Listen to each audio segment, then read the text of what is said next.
හැමෝටම සුබෝදෑසනක්. අද ග්‍රන්ථයේ වචනයට යන්න ඉස්සෙල්ලා මට පොඩි කතා මතක් වුණා. ඉතින් මේ කතාවත් ඔබට කියලා ඒ සමග දේ වචනය ඔබට බෙදාගෙන මම යාඥා කරන්න කැමතියි. මම ওই කතාවක් අහලා තිබ්බා එක රටක ලොකු දියැලක් තිබ්බලු. ඔය දියැල මැදි එක් මිනිහෙක් ලොකු කේබල් එකක් බැඳලා ගොඩක් ටූරිස්ට් යන තැනක් එක. ඒ මිනිහා කිව්වලු කවුරු කෙනෙක් මෙයා පැත්තේ ඉඳන් අනිත් පැත්තට මාත් එක්ක මේ කේබල් එකේ ඇවිදලා යනවා නම් යට ලොකු ටැග් එකක් දෙනවා කියලා අනවුන්ස් කරා. හැබැයි ඒක යන්න හරි බයයි හැමෝටම. ලොකු දියැලක් ඉතින් වැටුණා නම් ඉවරයි. ඒ නිසා ලොකු දුර ප්‍රමාණයක් යන්නත් තියෙනවා. ඉතින් මිනිස්සු හැමෝම පුදුමයටපත් වෙලා ඉතින් බය වෙලා එක්කෙනෙක් ඉස්සරහට ගිහිල්ලා නැහැ. ඒ වෙලාවේ පුංචි ගොල්ලෙක් ඉස්සරහට ගියාලු මං එන්නම් කියලා අතෝසල. ඉතින් හැමෝම බැලුවලු මේ කොල්ල කොහොමද යන්නේ? ඉතින් පුදුමයි මේ ළමයා දිහා බලද්දි ලොකු කට්ටියක් බය වෙලා ඉද්දි මෙයා ගිහිල්ලා සාමාන්‍යයෙන් ඒ කෙනත් එක්ක ඒ මිනිස්සුත් එක්ක දැන් ඔය කේබල් එකේ මේ කොල්ල ඇවිදිනවා. චුට්ටක්වත් බයක් තිබෙනලු කොල්ලගේ මූණේ. hina වෙලා සහැල්ලුවෙන් ඇවිදිලා එයා පැත්තට ගිහිල්ලා බැස්සලු. බැස්සම එයා පැත්තේ ඉන්න මිනිස්සු ඇවිවලු ඔයාලට පොඩ්ඩක්වත් බය නැද්ද කියලා. ඒතර ඒ ළමයා කිව්වලු මම මොනවටද බය වෙන්නේ? හේතුව මාත් එක්ක ඇවිත් මගේ තාත්තා කිව්වලු. ඉතින් මගේ තාත්තා කොහොමවත් මාව වැටෙන්න දෙන්නෙත් නැහැ. ඒ නිසා මම බට බයක් තිබෙන්නේ නැහැ. මම බය නැතුව ආවා කිව්වලු. හිතන්න ඒ ළමයාට දන්නවා තමන්ගේ තාත්තා කවුද කියලා. තමාට කතා කරපු කෙනා කවුද.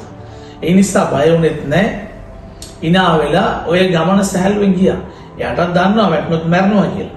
හැබැයි එයාට දන්නවා තමන්ගේ තාත්තා වැටෙන්න දෙන්නේ නැහැ. ඔයාලට තේරෙනවා මම මොනවද කියන්නේ කියලා. ඔයාවත් මාවත් කැඳවපු දෙවියන් වහන්සේ කවුද කියන එක අපිට දන්නවනේ. අපි මේ ගමනේ බය වෙන්න ඕනේ නැහැ. ලූක් 5 වෙනි පරිච්ඡේදයේ යේසුස් වහන්සේ පේත්‍රස්ට කියනවා පේත්‍රස් මේ හැම දෙයක්ම අත්හැරලා බලන්න. මම නුඹ මනුෂ්‍යයන් වල්ලන කෙනෙක් කරා. පේත්‍රස් හැම දෙයක්ම අත්හැරලා යේසුස් වහන්සේ අනුගමනය කරා. අද අපි මේ වචනේ අහන ඔබ දෙවියන් වහන්සේ යමක් කිව්වම ඔබ කොහොමද ඒකට ප්‍රතිචාර දක්වන්නේ? අයියෝ දැන් කොහොමද මේක කරන්නේ මම? මේක කරොත් අරක මොනවා වේද? මගේ ජීවිතේ මොනවා වේද? අපිට ගොඩාක් ප්‍රශ්න ඇති වෙනවා. හේතුව තමයි අපේ තාත්තා ස්වර්ගික පියාගෙන නොදැනකම නිසා. ඔබට දන්නවනේ ඔබේ දෙවියන් වහන්සේ කවුද කියලා. කිසි දෙයකට බය වෙන්න අවශ්‍ය නැහැ. ඉතින් ඔබට කැඳවීමක් දෙවස් දෙනවා නම් යමක් කරන්න කියනවා නම් හිතන්න එපා. ඒ දේ කරන්න. හේතුව ඔබත් එක්ක දෙවියන් වහන්සේ ගමන් කරනවා. ඔබ වැටෙන්නේ නැහැ, ඔබ මැරෙන්නේ නැහැ. උන්වහන්සේ ඔබ අතල්ලන් ඉන්නවා. ඔබ සමග වෙනවා. ඔබ එගරොට යනකම් මගේ දෙවියන් වහන්සේ ඔබ සමගමයි. බය වෙන්න එපා. දෙවියන් වහන්සේ කොහොමද කිව්වේ? මොනවද පොරොන්දු දුන්නේ? මොනවද අනාවකිය කතා කරේ? මොනවද ඒ වණවිඩය දුන්නේ? ඒ හැම දෙයකටම ප්‍රතිචාර දක්වන්න. බය නැතුව. කැඳෙවල් කැඳෙමු තුලට යන්න. දෙවියන් වහන්සේ ආශිර්වාද කරයි. අපි ආඥා කරමු. දානෝ ධානි යේසුස් වහන්සේගේම නාමයෙන් මේ යහපත් දවස නිසා වාසනාව අපි ස්තුතිවන්ත වෙනවා. ස්වාමිනී මේ පණිවිඩේ ඇසුවා වූ හැම කෙනාටම යාඥා කරනවා. ඔබ වහන්සේගේ වචනේ විශ්වාස කරගෙන වාසේ කැඳවපු කැඳවීම තුළට යන්න.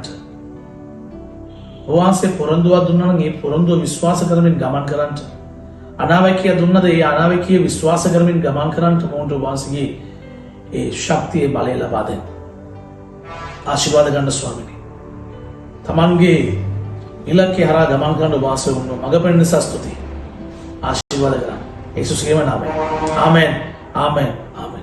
හැමෝටම යේසුස් පිටයි. දෙවස් ඔබ ආශිර්වාද කරයි. හෙට දවසේ